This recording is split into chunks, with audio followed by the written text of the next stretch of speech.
জানিস আমাদের বাড়ির পাশে সেই সালমা ভাবি আছে না, 2 দিন আগে একটা বড়লোক ছেলের সাথে পালিয়েছে। ঠিকই তো করেছে, গরিব হয়ে আর কতদিন থাকবে। কই কোল্ড ড্রিঙ্কস নিয়ে এসো তাড়াতাড়ি। এই নাও।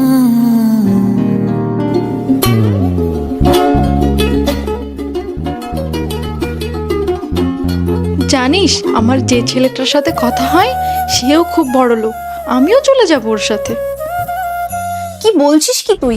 এত ভালো হাজবেন্ড তোর, তোর তো সব কথা শোনে। ভালো ভালো তো আমি কি করব? ভালো বলে কি ধুয়ে ধুয়ে পানি খাবো? টাকা তো নেই না। আচ্ছা তাহলে আমি এখন আসছি। হ্যাঁ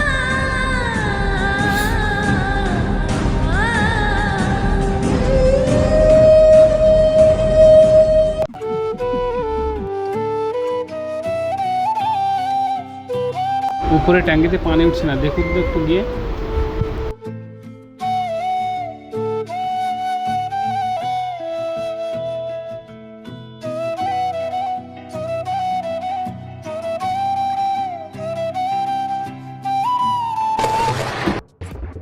রেশমা, তুমি রেডি হয়েছো কেন? কোথায় যাচ্ছো? আমি যাচ্ছি তার কাছে যাকে আমি ভালোবাসি, যার কাছে টাকা আছে।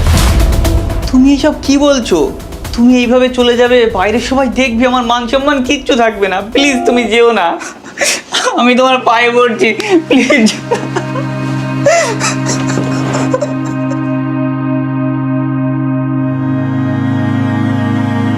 এই ট্যাঙ্কি ঠিক হয়েছে?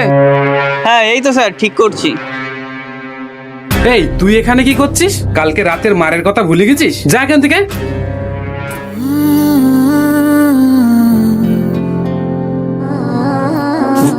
স্যার ঠিক হয়ে গিয়েছে। এই নে টাকা, যা।